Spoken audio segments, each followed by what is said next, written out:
మెదక్ జిల్లా నార్సింగి మండలంలో ప్రజాపాలన ప్రజా విజయోత్సవాల్లో భాగంగా నార్సింగి మండల కేంద్రంలో జిల్లా కలెక్టర్ రాహుల్ రాజ్ గురువారం రోజున జిల్లా గ్రామీణాభివృద్ధి శాఖ ఆధ్వర్యంలో ఇందిరా మహిళా శక్తి సంఘాలతో ముఖాముఖి కార్యక్రమం నిర్వహించారు.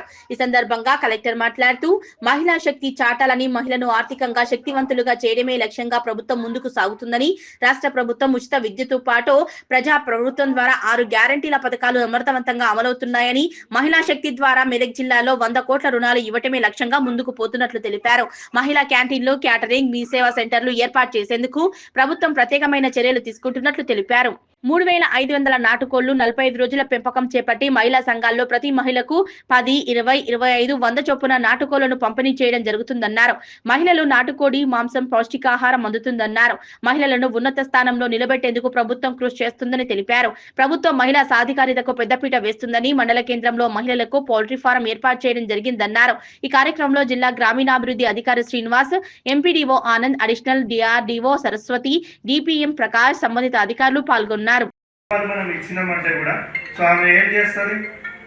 సో మోస్ట్లీ ఇప్పుడు మహిళా సంఘాలు ఉన్న వాళ్ళని మనం ఎగ్జాంపుల్ తీసుకున్నామంటే సో ఆ మహిళా సంఘాల వాళ్ళు ఒక్కొక్క డబ్బుని కూడబెట్టి సో సేవింగ్స్ చేసుకొని దాని ద్వారా మళ్ళీ కుటుంబానికి ఏదైనా మంచి జరిగే విధంగా సో కుటుంబంలో పిల్లల చదువుకి కానీ లేకపోతే వాళ్ళ ఏమైనా ఆరోగ్యపరమైన హెల్త్ ఇష్యూస్ ఏమైనా ఉంటే దానికి కానీ సో ఆ కుటుంబానికి ఉపయోగపడే విధంగా మహిళ అనేది కూడా ఆ డబ్బుని ఉపయోగించడం జరుగుతుంది.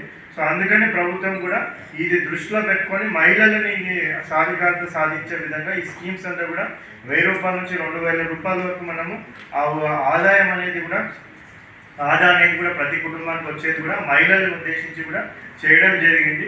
ఇదే కాకుండా ఇప్పుడు ఇందాక 2-3 మాట్లాడినారు. సో వాళ్ళందరూ కూడా మంచి యూనిట్లు పెట్టుకున్నారు. సో వాళ్ళని నేను ఒక ప్రశ్న అడిగినాను, సరే మీరు మంచిగానే పెట్టుకున్న యూనిట్, మరి మీ గ్రూప్లో ఉన్న వేరే వాళ్ళు కూడా అదే యూనిట్స్ పెట్టుకున్నారంటే, ఏదో ఒక యూనిట్ పెట్టుకున్నారంటే లేదు వేరే వాళ్ళు ఏం కూడా అంత పెట్టుకోలేదని చెప్తా ఉన్నారు. సో అది యాక్చువల్గా ఏంటంటే నిజం. సో ఇంతవరకు కూడా మనము మహిళా సంఘాల రుణాలు సో ఇప్పుడు లాస్ట్ ఇయర్ కూడా మనం పోల్చుకుంటే ఎంతైతే మనకు టార్గెట్ ఉండేనో దానికంటే ఎక్కువ రుణాలు మనము 100% కంటే ఎక్కువ లాస్ట్ ఇయర్ కూడా ఇవ్వడం జరిగింది. సో గత 10 సంవత్సరాల నుంచి కూడా మనం ఉన్న టార్గెట్ కంటే కూడా ఎక్కువ రుణాలు ఇవ్వడం జరుగుతూ ఉంది. బట్ అయినా కానీ మహిళా సాధికారత ఎందుకు జరుగుతలేదంటే కూడా చాలా ప్లేస్లో మనం చూసినట్టయితే మనకి ఒక తక్కువ వడ్డీకి రుణం వస్తుంది కాబట్టి ఆ రుణం తీసుకొని ఏ విధమైన యూనిట్ పెట్టుకోకుండా కూడా సో దాన్ని ఏదో ఒక ఖర్చుల విషయానికి సో సపోజ్ వాళ్ళ ఇంట్లో ఎవరైనా ఇంటర్ కాలేజ్ స్టూడెంట్ ఒక పిల్లోడు ఉన్నాడంటే మమ్మీ నాకు సెల్ ఫోన్ కొని స్మార్ట్ ఫోన్ కొని అంటే సరే అనేసి ఆయనకి స్మార్ట్ ఫోన్ కొనియడం, లేకపోతే ఇంట్లో మనకి ఫ్రిడ్జ్